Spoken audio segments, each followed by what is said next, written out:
From Providence, Rhode Island, welcome back to the Potterverse. It's a podcast dedicated to the book and film universe of Harry Potter. So grab your favorite wands and time turners. Let's step into the night and pursue that flighty temptress adventure.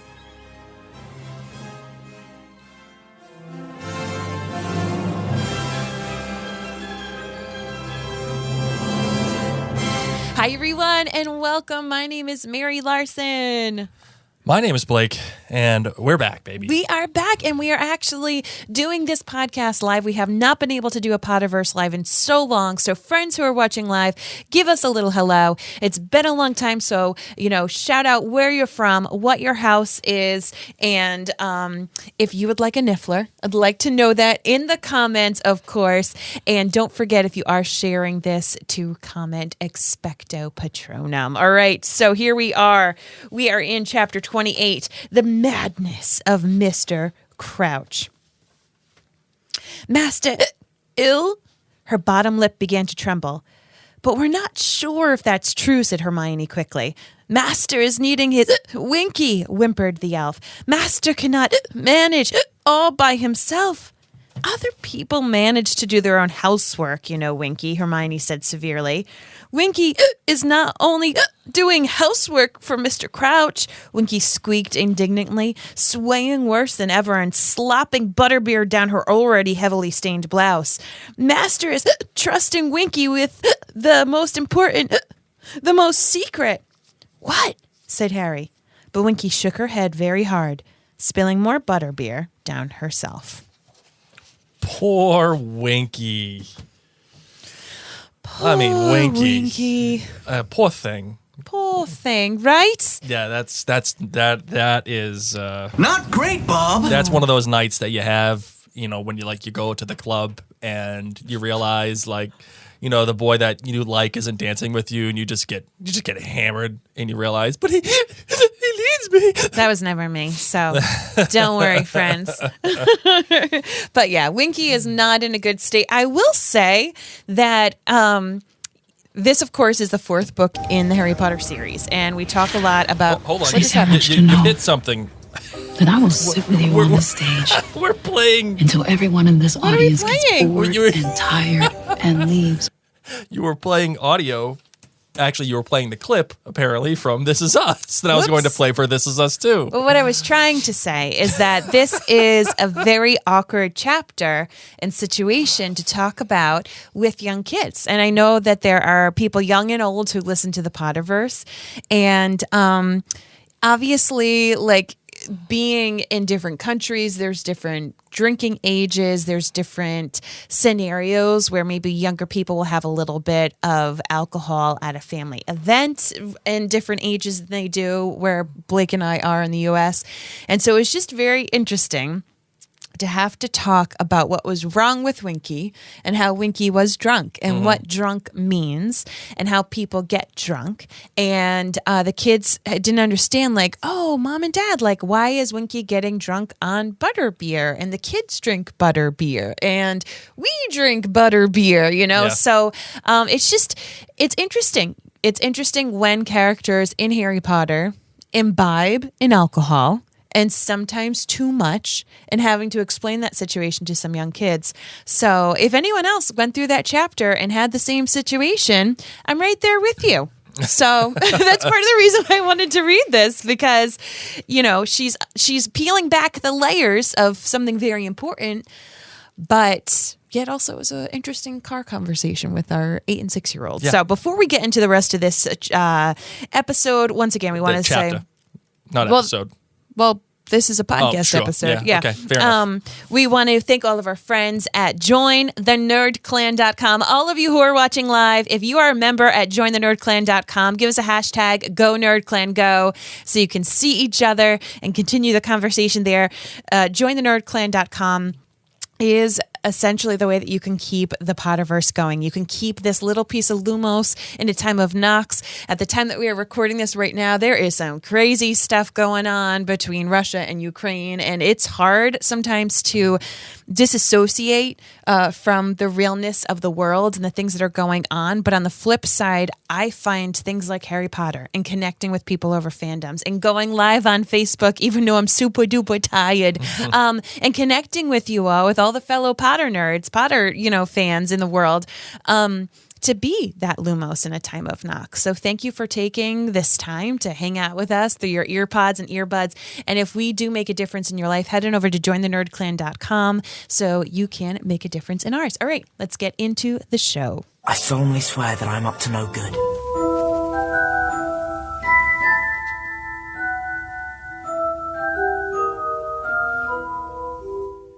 All right, so to recap once again, this chapter is called The Madness of Mr. Crouch. And as a quick synopsis, which I'm not going to lie is a little hard with this chapter because it's all over the place. It's a cornucopia of things. Harry, Ron, Hermione go down to the kitchens, meet up with all the elves, have the drunken Winky situation happen. They send some food to Sirius Black, which is great. Hermione gets some really bad not fan mail in regards to people who are upset with her. Hagrid has some really cute nifflers, which is exciting. And Harry learns that the third task is going to be a maze. While he's learning about that, Victor Crumb and he find Barty Crouch Sr., who's going bananas, and Harry goes to try to save the day. And instead, supposedly, Barty Crouch Sr. stuns Crumb and attacks Crumb and runs away, supposedly. Wink, wink. It's a lot. It's a lot, this chapter. This is one of those chapters that I think the author needed to write to start transitioning from the wee Hogwarts stuff to okay, this is the real story that we're telling here, and there's no other way to transition into this other than just doing it. And Barty Crouch Sr. coming out of the woods is that's so bananas and bonkers that whatevs. Well, supposedly this was kind of named after the madness of, is it King Edward III, who also kind of went mad and was known to be speaking to trees. Yeah, not and great. So even the fact that Barty Crouch is kind of speaking to oak trees. Oh no! Ouch! I just shocked myself and something happened to a monitor. Is you short circuited our system. I know. I'm like a half witch myself. So it's an interesting bit. But a lot of things happen. And what's interesting with this chapter is as carefully contrived that the author made it, one thing being different would have set this whole thing off differently. I mean, if you think about, what if Harry said, Crumb, can you go get an adult? You don't know Barty Crouch Sr. I do. Yeah. So why don't you go get somebody? Or can you help me take this babbling, bumbling baboon up to the castle? Because he's big and I need your help and maybe the two of us can go do it together. What if Snape hadn't talked to him? Yeah. All these different things. What if Dumbledore just snapped his fingers or apparated right to the spot? Why did he have to walk fast? He's Dumbledore. Rules don't apply to him on Hogwarts grounds. Yeah. You can bippity boppity boo anywhere. So there's a lot of things that the author does, I think, to make the chapter happen. Yes. And this is, I feel King George III. Tiffany helped me with the king. Thank you, Tiffany. I think I think this chapter is very writerly, and it can be elegant if you squint at it, but you're right, Mary. There are a lot of things in this chapter that happen because the story needs it to happen, not because that's what would organically happen, in my opinion. And that, I think, it would be, like you said, Dumbledore disapparating and apparating into the places that he needs to go. Or even Harry being like, yeah, you know what, Crumb, why don't you stick around here? You just wait. Wait for me and we'll figure it all out. And then even Moody going out and doing what he needs to do. I think there are a lot of circumstances that are contrived that make this chapter work the way that it's supposed to. that's not bad. Sometimes I think when you're in a plot-heavy story like The Goblet of Fire, sometimes you just gotta do what you gotta do in order to make it work. And that's what you do. And I think that's what the author did in this chapter, in order to transition it from the all the stuff that's going on transfer it and transform it into the story that she ultimately really wanted to tell to begin with. Yeah, it needed this big, like, kid's story is done. Even though kids still read it. And that's why it's interesting even having this, like, drunken Winky element into it. Yeah. Really the shift does have to happen. And all these breadcrumbs do have to start being laid out. Yeah, I think about just showing up to the kitchens and just seeing this little teeny tiny house elf just hammered and blubbering and then getting covered by a red checked like tablecloth to pretend that she's nothing not to there. see here. Yeah, like NBD. We just got some sloshed house elf. As Tiffany says, no more wee Hogwarts. Yeah, right. I think the wee Hogwarts is probably done for now, except for maybe Half-Blood Prince. At that point, we get a little bit of wee Hogwarts back. Dumbledore dies, right? Oh, I know, but there was still some wee Hogwarts stuff in that. Weasley is my king. Weasley is our king. The Quidditch, the love potion, like that's some wee Hogwarts stuff. No, yeah, no, I definitely think that there's some merriness or just like teenager fun. But yes, I think this does. Rachel says it's getting serious now. Mm-hmm. Yes, exactly. What I do love about this chapter is we get all this plot stuff done, and this is something that the author is really starting to do a lot within this book, is giving us important bits, just like she had done previously in the previous chapter. Yeah. But adding just some of the Potterverse, part of the magical wizarding world, in it to kind of distract us. As I said, there was a lot that happened in this chapter. I mean, we got to hang with Nifflers for quite some time. Harry literally sits watching Hagrid for hours. Hanging out with Nifflers. Digging up his garden and stuff. Like, we get to see, there's several. I mean, I think there's easily over 7 different types of owls mentioned in this chapter alone. So it's just pretty interesting, hanging out down in the kitchens with all the house elves and kind of understanding them a little bit more. So it's really just peeling back more layers of this wizarding world. Do you know what I love most about this chapter? No. This kind of marks the end of Spew. Like, this, I feel like, is probably going to be the last we hear of Spew in any capacity. And I don't think I could be any more thankful because it's such an indictment. Interesting. It's such an indictment on Spew and how everything just kind of is left the way that it was, despite Hermione's protestations, and it almost feels like an acknowledgement from the author that Spew, in and of itself, is immature and irrelevant and not worthy of our time, almost, or at least the way that it was framed is not worthy of our time, and the fact that all the elves just push Hermione out, and even Dobby is like, stop it. Why don't we just chill out here? Like, let's calm down. It's like when you're being outed about your different political beliefs at family dinners when you're like, I didn't even want to have this conversation. Yeah, because not only is Hermione, ostracizing herself a little bit and her friends, now she's making it so that Dobby is going to feel a little ostracized. Like, look at Dobby. Why can't you be more like Dobby? Like Dobby's free, and Dobby's like, shut up. Like, I'm happy. We're all happy here. Chill, relax, get off my case. Mm-hmm.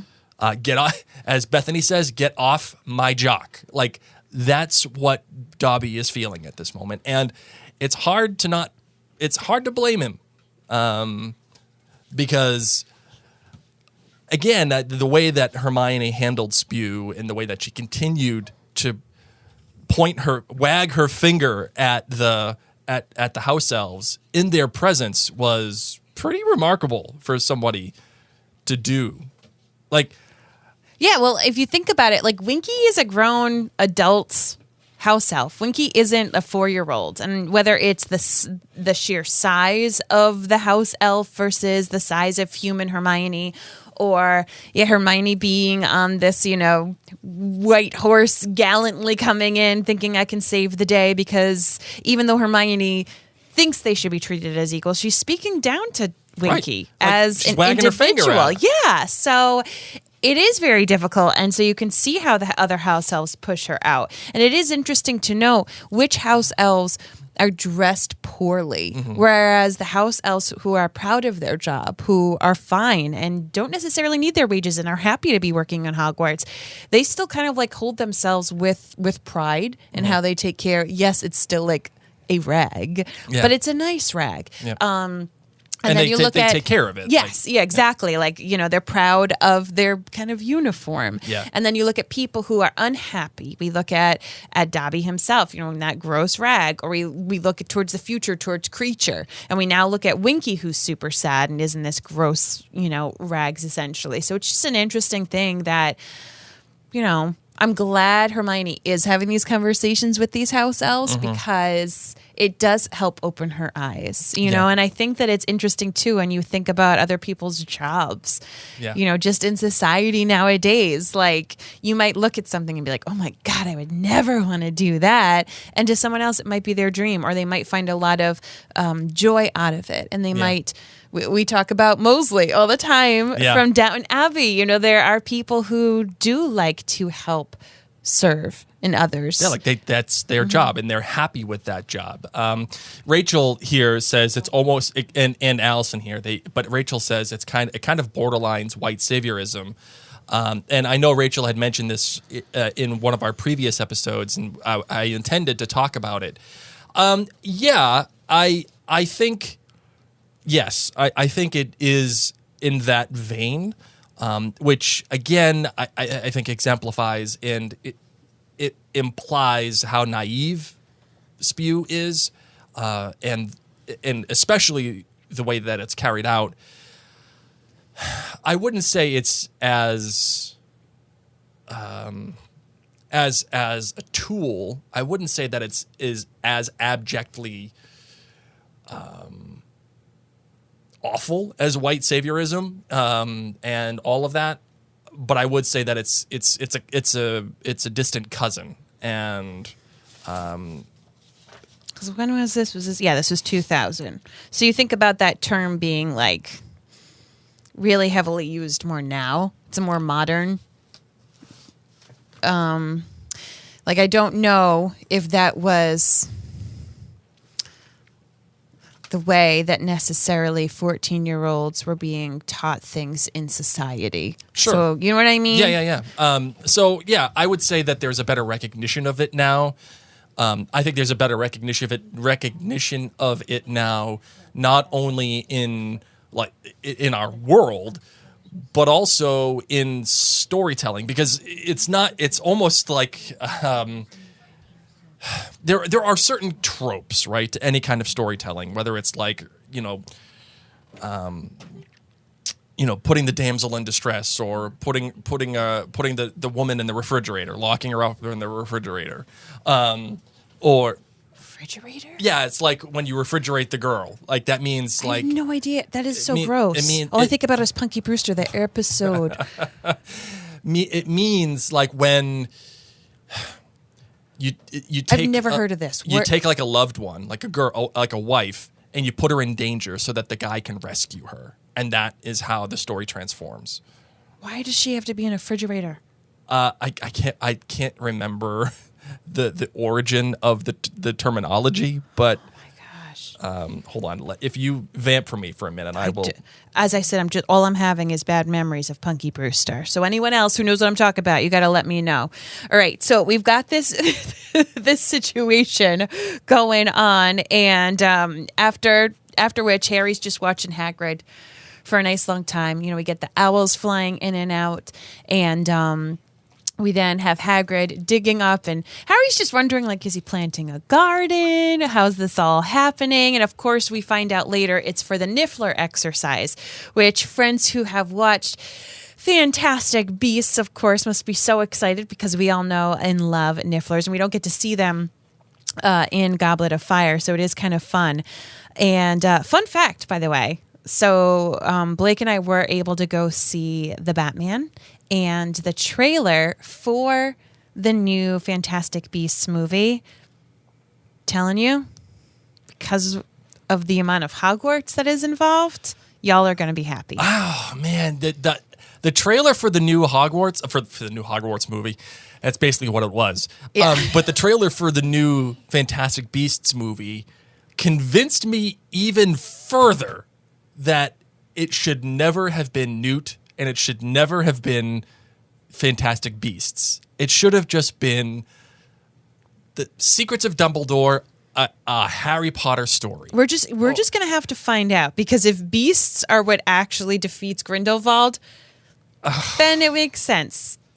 Just saying. I don't know. We'll wait and see, but I actually am really excited about this trailer now, the Hogwarts time, and it's just more of that magic. The one thing so I'm excited. I will say that it feels like the last movie, but the one thing that keeps my interest peaked is it's the same director, which I love this director, David Yates, and it's also got Steve Kloves as the writer. The author is not the writer of the film. And Steve Kloves is the guy who wrote all of the films except for Order of the Phoenix. That to me feels good. Like that, okay, I'll go along to get along with that. Like, this guy knows what he's doing. He knows the world. He knows the universe. So when I see the trailer, it's a little colored by my previous experience from the Fantastic Beasts IP, but I know that it's in better hands. I know that it's in hopefully better hands. Yes, I agree. All right. So, fun fact that Blake doesn't know, nor do any of you who haven't read any further than this, but we've already spoiled. We already know what's happening. We already know that Barty Crouch Sr. is going to be killed. Not only is he killed by Fo Moody, but Fo Moody transfigures him. Yes. And buries this bone in this newly dug up soil that is just so freshly turned. So it's not like Moody has to have a hard time tilling some soil to make sure that he can bury the evidence of his father's passing. Yeah. So gross. So sad. So true. Just another interesting little thing, of course, putting on in there. Okay, so hold on. I got the origin for fridging the girl. Okay, just remember, this is a family show. I know, no, it's fine. The term, sometimes referred to as fridging, was popularized by a woman writer, and it's on that site. She says there is a list of instances where female comic book characters who were killed off as a plot device. In one case in particular, for Green Lantern, a woman was killed in a refrigerator, and when women are killed or injured or whatever, and they use that as a plot device to further the hero's story, they now refer to that as fridging the girl. Wow, really glad I learned that today. Okay, so let's move on to Hermione's new subscription to the Daily Prophet. Yes. Okay, she's done hearing things through hearsay. She's going to spend the money and use her allowance to buy herself a subscription. And what comes in actually is this crazy barrage of not fan mail, hater mail of all these witches who loathe Hermione Granger. And shame on Hogwarts for not having like a mail protection system for students. Yeah. And shame on these witches who go after a 14-year-old girl. It's just so incredibly sad. And I don't know. I can't really liken it to anything because it makes me wonder, if there is someone famous at a university. Emma Watson, for example, went to school in our state, Rhode Island. Fun fact, Hermione went to state here. And I got went to to see school her. here in Yeah, our went to state. school here. Yeah, in our state. And I saw her a couple of times. Yeah. And could people just write letters, Brown University, Providence, Rhode Island, care of Emma Watson? And would she get it? Or would... Well, that's different because she is a celebrity at that point. Like she had been in multi-billion-dollar franchise, whereas Hermione is just Hermione. Yeah, but like, could someone do that to Harry Potter? If they can get to Hermione, why can't I believe that they would protect? I don't think they would protect Harry Potter with owl mail. I don't think so Owl either, Post. to be honest. And Harry is a celebrity, a new celebrity. You're right, Mary. I think there is a fair criticism here of the school. I also think there's a fair criticism of the author, though I think that this was probably put in. It was probably put in for a reason. Okay. If you look at it, this book came out in 2000. The first film, came out in 2001, and this is when the series exploded. Harry Potter. I mean, yes, obviously the books were very important by that point. The books were, worldwide bestsellers. So I think there's probably a little bit of commentary for that, but because the film was starting to be developed at this point, I think there's a little bit of commentary, like perhaps maybe the author was receiving hate mail.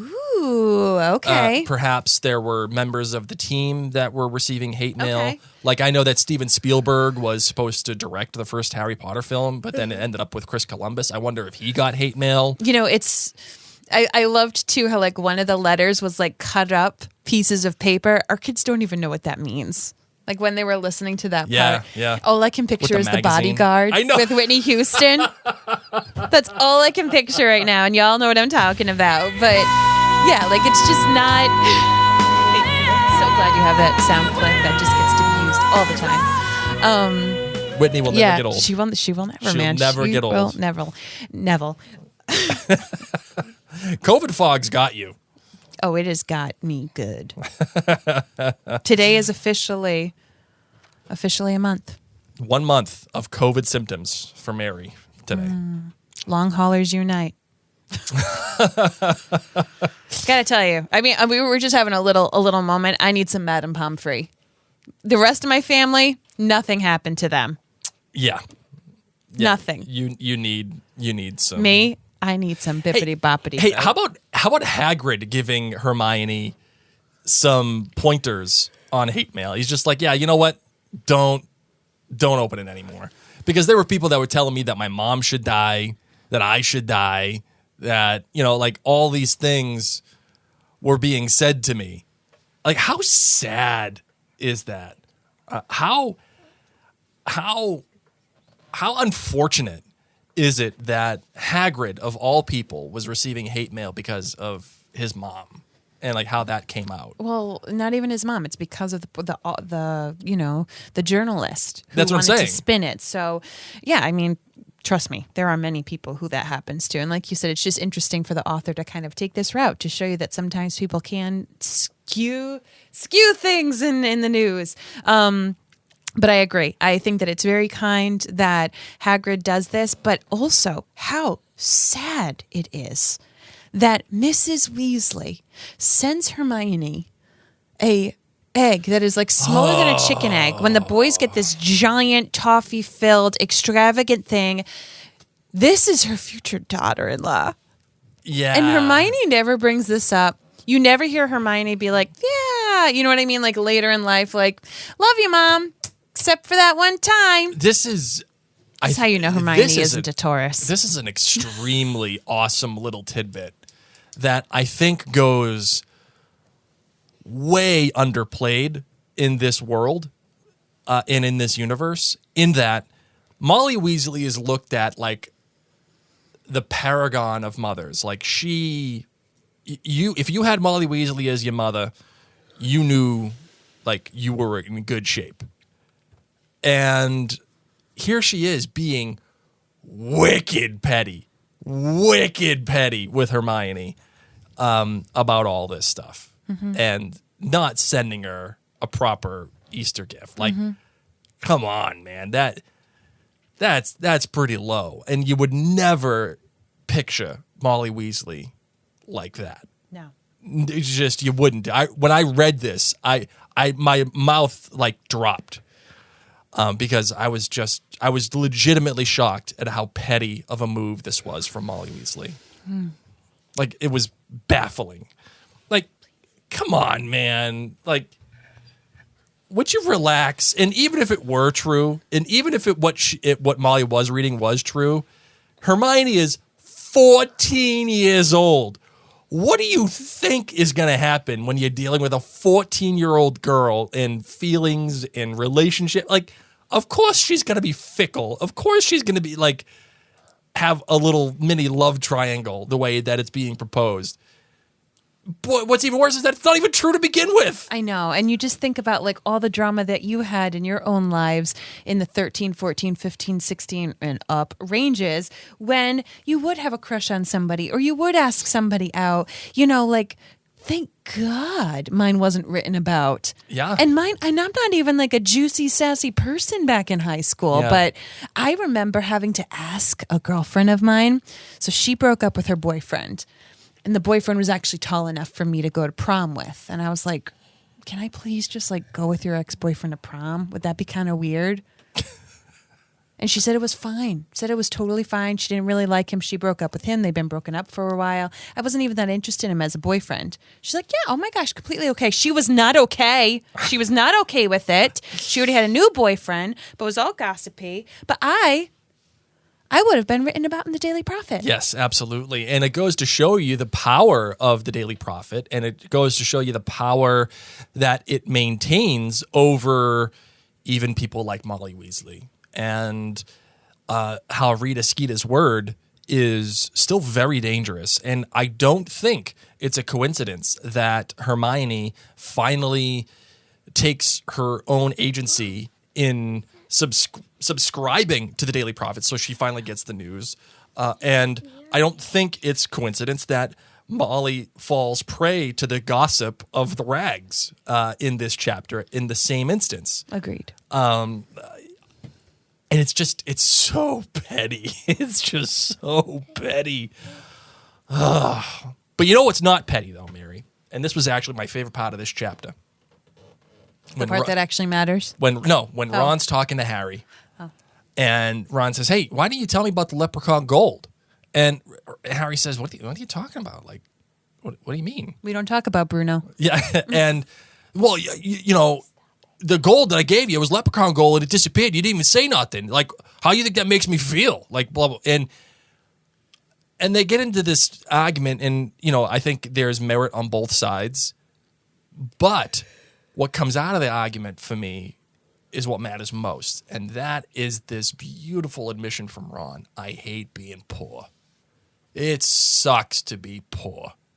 I love that. I love that as a bit of writing. And I love that as just a layer of Ron that has been alluded to this entire time. Mm-hmm. But he finally comes out and says it. And part of me wants this to be in the movie. Well, no, I get it. I mean, it adds such a different layer to him to really show you the difference between him and Harry. And then he goes on and talks about the twins and how, they want to make their own way and they want to make their money. And I don't blame them for wanting to do that. I wish I could do something like that. And what I love is that Harry has to say it a few times. Ron, I was kind of busy.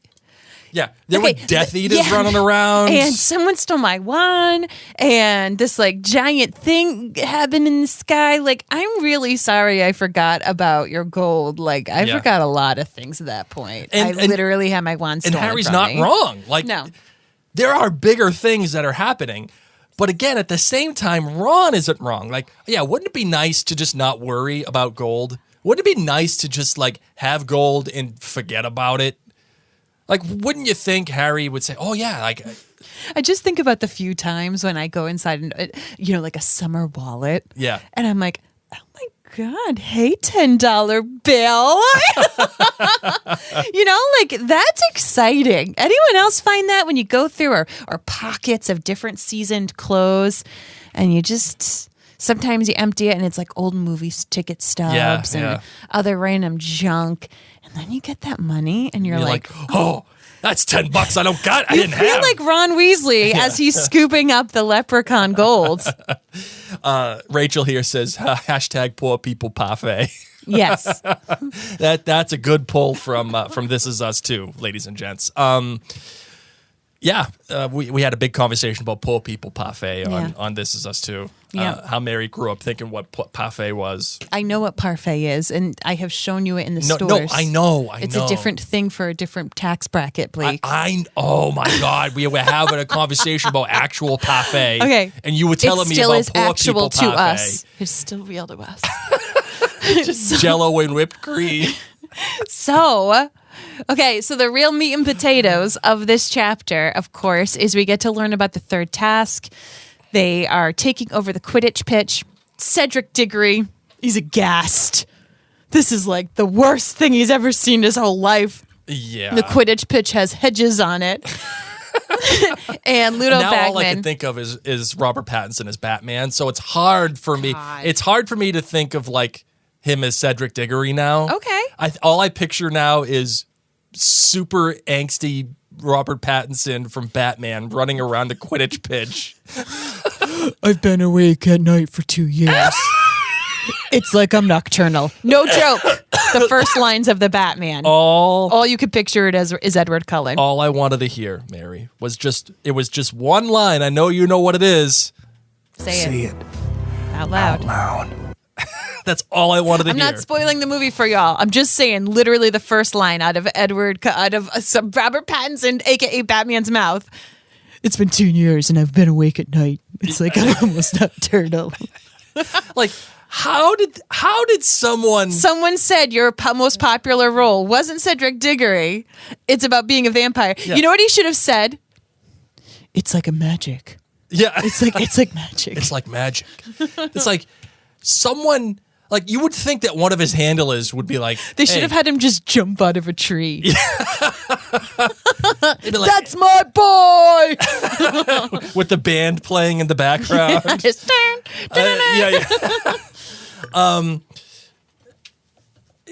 would think that one of his handlers would be like, hey, Bob, we can't do this. That sounds a little vampire. This is a little vampy. We can't do this. We got to chill out with that. So we get to the hedges. By the way, he is Cedric tremendous Diggory. as Batman. He is. He really is tremendous as Batman. Agreed. He's second only to Christian Bale, who is always hashtag my Batman. However, there's one moment when Catwoman is looking at someone's grave and she's like, and that person died when I was 7 and it's a 2004. Yeah. That person died. Oh. And I was like, what? Oh, I'm old. Okay, so here we are. We're at the hedges. That Ludo Bagman is so excited. There's going to be some Miracle Grow. You just wait to see what Hagrid does to this.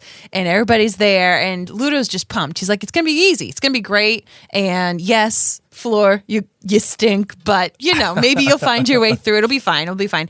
And Crumb, in such a beautiful, upstanding way, comes up to Harry and says, listen, is there something going on between you and Hermione? And some people may say, Crumb, just go ask Hermione yourself.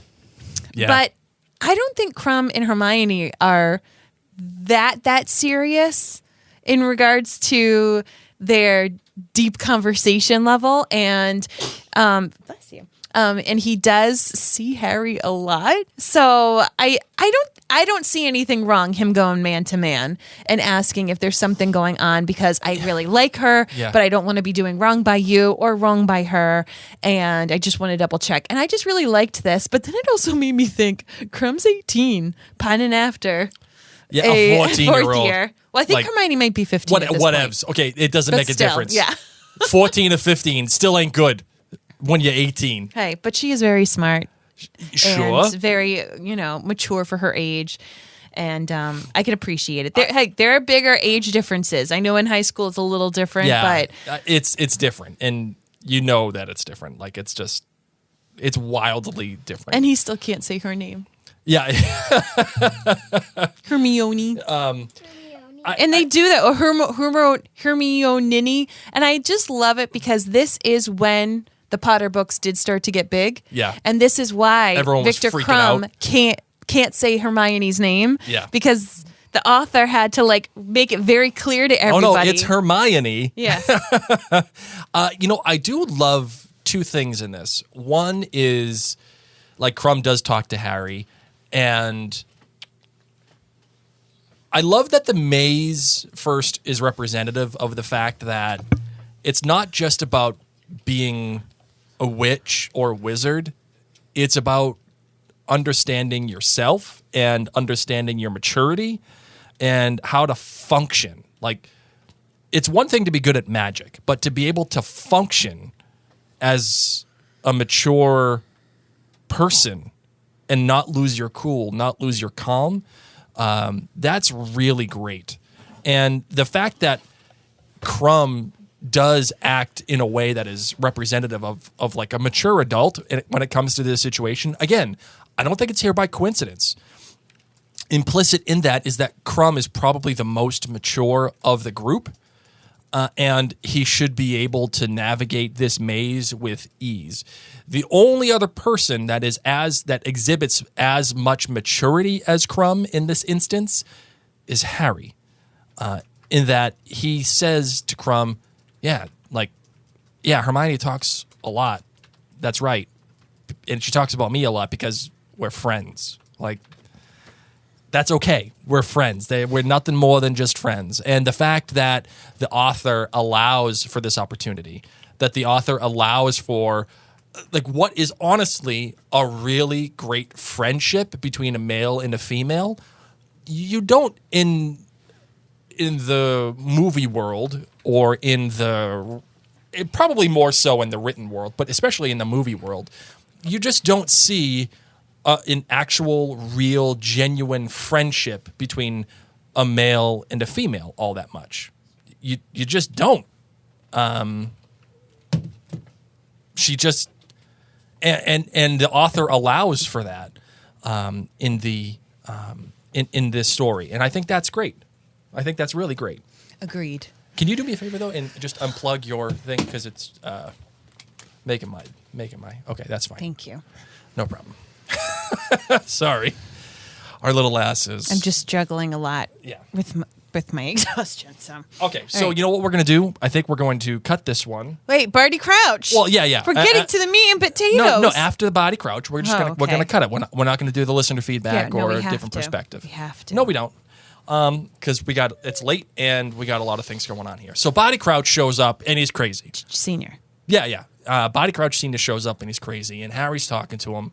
And being like, and he's talking about to trees, and he's talking about Dumbledore and how his son, and again we're led to believe that his son's croaked. So you think about him as like talking in ways about his son and like not ways that are of affection, but since we know what happened, it's ways of like resistance and regret almost.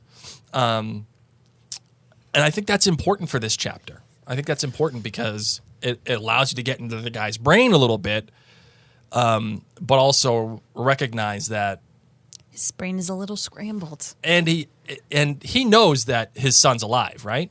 Doesn't he? Yes. Yeah. So yes. That's also a layer of all of this too. That's why he's saying like it's all my fault, my son. And Harry's like, yeah, I know about your son. I'm sorry. And he's like, no, it's bad. I got it. My son's a problem.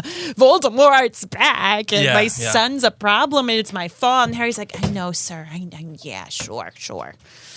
It's fine. Yep. So, and I think what is wild about this is Dumbledore does what he does, and we've always talked, I think, about Dumbledore and how much he knows. in the story and how much he allows in the story. This, to me, is clear evidence that he doesn't know everything that we think he knows. Agreed. Because if he knew that Body Crouch Jr. was full Moody, there is 0.0 chance that he is allowing full Moody to go after Body Crouch Sr. I know. And there, keep in mind, Full Moody has the Marauders map too this entire time. So he's just able to be like, oh, okay. Yeah, right. Snape and seen chatting with Harry and all these different little things. And it's bad news bears for sure. I love how, though, that the author makes this happen. Like, because we all talked about how this is like a crazy instance.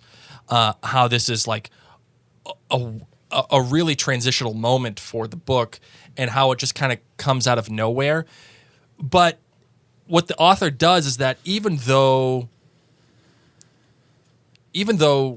this is kind of a wild moment, she does imbue a lot of clues and interesting tidbits into this moment so that it's not there for just the sake of being there. It's important to the narrative in that everything that has kind of come before has led to this moment. Yeah, exactly. The author can allow for a moment like this and still not blow the doors out, right? She's still allowing for the mystery to be there, but giving us as a reader something that can just that can flip you and say, "Whoa!" Especially as a first-time reader, right? Yes, it's not. We were talking about the Scooby-Doo effect on The Last Kingdom with Mary and Blake last episode. This is the opposite of the Scooby-Doo effect. Agreed. This is the I could have gotten away with it too if it wasn't for you rascal kids. Like, this is the whoa, something's up here, and it's only going to continue. And I think that's really excellent. Yeah. I think that's really excellent. Anything else about this? Hagrid gets mad at Karkaroff. Oh, yeah. I mean, Karkaroff shows up and spits on Dumbledore's at his feet, and Hagrid's like... Well, his student was just attacked, and he doesn't understand what's going on, so... I'm not saying it's right. I also think that...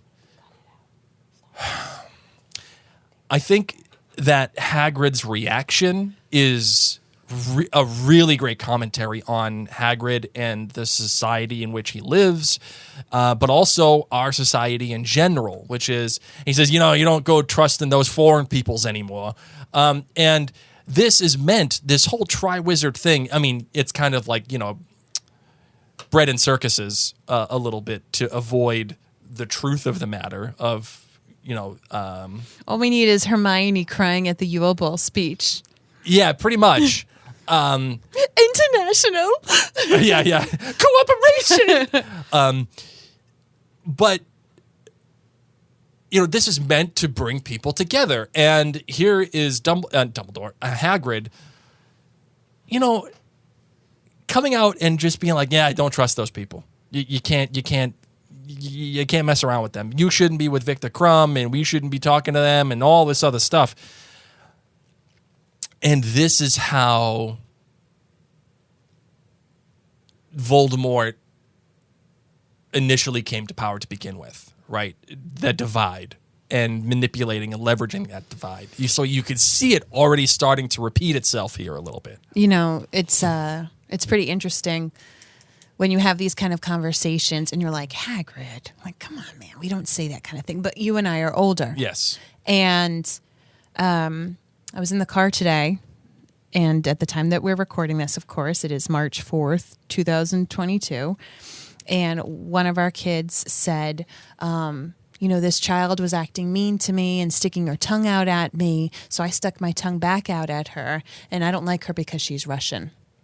I said, excuse me? And this child said, yeah, well, they're part Russian, so that's why they're acting this way. And I said, listen, first off, no. Second of all, this isn't that person. And just because someone may be of that nationality doesn't mean that their actions or their beliefs line up with the president of that country or, the whatever. But it was just, to me, Hagrid's comment was like that of a child.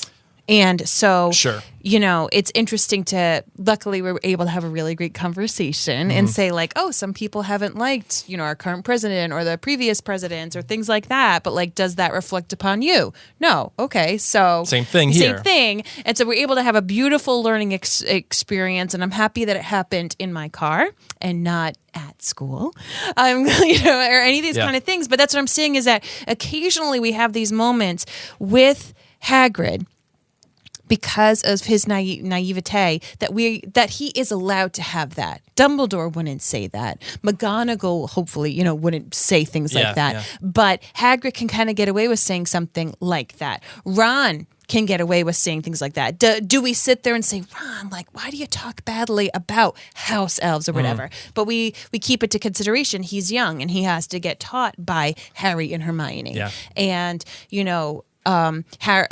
Hagrid, he's burned now by Madame Maxine. He's having Karkaroff spitting, and Hagrid's seen what people have thought of him as a half giant. So it's just, I love Harry Potter because it really happens at beautiful times where I know I'm going to be able to have this conversation where Hagrid speaks badly about foreigners with our child, and I'll be able to say, "Hey, you know what we said in the car?" Yeah.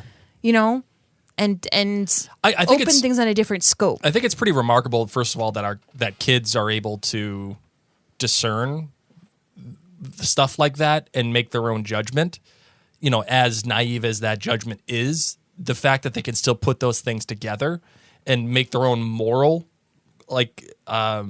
assessments, I think it's pretty remarkable that how quickly that starts. Our kids are 6 and 8 respectively, right? So, for that to happen, I just think that's a pretty wild thing. But then again, at the same time, their perspective is just so narrow that they can't have an understanding other than what, has been presented to them. So it's important, as you said, Mary, to have those kind of conversations, which is why it's even more, I don't want to say troubling, but eye-opening that Hagrid has this kind of moral assessment, the way that our children would. Because Baker here on Facebook says, it's also insane that Hagrid is half giant and has that viewpoint. Baker, I think I would argue that I think it's reasonable that he has that assessment because he is a half giant. I think you were just about to say that, Mary. Because everybody has treated him like nothing. And he's been put in Azkaban, and he was thrown out of Hogwarts, and then he's getting hate mail about his mother and how she was a murderer and how he should die and all this stuff. That all plays into it. So for him to have that judgment so quickly, as naive as it may be, it's understandable because of his perspective and how narrow that perspective is. I think that's pretty remarkable for the author to weave all of this stuff in there into this one chapter that just seems to touch on almost everything in the plot, and also almost everything emotionally that has come so far for all of our characters. Really, it's pretty remarkable. That she was able to weave all this stuff into this one chapter the way that she did. Okay. All right. Anything else for this chapter? No. All right. Well, we're going to close this one early, ladies and gents. I need to do my different perspective. No, we're not. I'm ready for it. You're okay. All right. Oh, yeah. All right. Here we go. We're going to do different perspective. Here we go. Holy cricket! You're Harry Potter. I'm Hermione Granger, and you are Victor Crumb. Victor. Can I call you Vic? No. No. Okay. No, Victor. thank you. Okay, fair enough. Thank you. Yeah, you Respect my name. I respect yours. Okay. Thank you. Sure. You don't even know who you're talking to right now. You said you're Hermione Miney. So, I had the best day. Yeah, you did? Not really. No. Oh, Well, wait. Well, how can you have the best day and then have it not really? There's this saying, best times, worst times. That's what I had. Oh, the best of time, the worst. Okay, gotcha. All right. Harry freaking Potter. Yeah. Okay. Play that sure. song, Harry freaking Potter. You play it all the time on this thing. I hear it. I hear it. Harry freaking Potter. Yeah, love Darren Chris. He, the guy that Yeah. the "You Must Not Be Named" kid with the scar. Yeah, that guy. He saw me do the Ronsky feint. What? He saw me do the Ronsky feint. Oh, okay. All right, fair enough. Oh my gosh, I'm so proud. I'm Why? so proud. Because Harry freaking Potter saw me do a really cool move and thinks I'm cool. And he's best friends with Hermione. Hermione. And he thinks I'm cool. So if her best friend thinks I'm cool, Oh, I'm yeah. cool to Hermione. Ah! Score! Great day. Then Harry freaking Potter. I'm just chilling here, being bros. Yeah. Creepy crouch comes out. Crazy creepy crouch comes out of everywhere. Crazy creepy couch comes creepy out. couch. Yeah, you know that word. Comes out talking to dead people. Voldemort. I heard he was talking about trees. He Talking to trees. Oh my gosh. Wasn't that I wild? just want to go and write my letter to Hermione Money me. Okay? Harry freaking Potter, who I just became friends with, Yep. says, "Can you wait here with Crazy Crouch?" I didn't even get to say no. He went and took off. Just went and took off. So you were having a good moment, and then Harry freaking Potter Leaves me. ruined the moment. He leaves me. Leaves you with a crazy guy. Yeah. And what happened to you? I was like the girl in Jurassic Park. He left us. He left us. Welcome He did. to Jurassic Park. Then I don't remember anything. And then you just And I got in trouble. Got in trouble. Bad day. you're killing me today. Listen, Crouch. I mean, you Crumb. already had COVID. You already had it. You can't have it again right now. Mary has it. Leave. Oh man. No more coughing. Oh man. Can't be coughing, creeping crouch. Crumb, you're killing me. Oh my goodness. You're making me laugh too hard today, Crumb. Oh my gosh. So The end. Best of times, burst of times. best of time and burst of time. Oh, and Bertha Jorkins. I don't know who she is. He Sounds went, like you got COVID fog. I don't even know what that means. Does Hermione have it? I kissed her. With her cherry chapstick. And I liked it. The end. You know, you should write a song about that, Crumb. Sounds like a good idea to me. The end. Oh, Marvin, that was great. Good job. You're welcome. All right, let's close this bad boy out, shall we? Okay. All right, let's do it.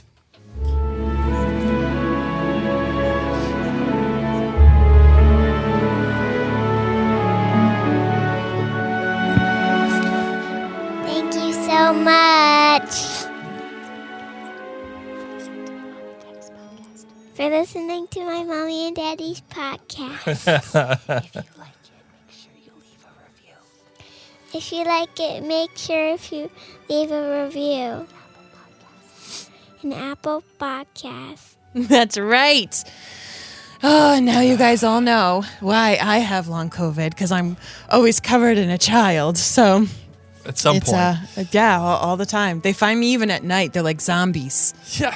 They just come walking up. It's like Dawn of the Dead. Yes. Or Sirius, just creeping on into Gryffindor Tower. Just Anyway. with a knife staring at No, Ron. no, none of that happens.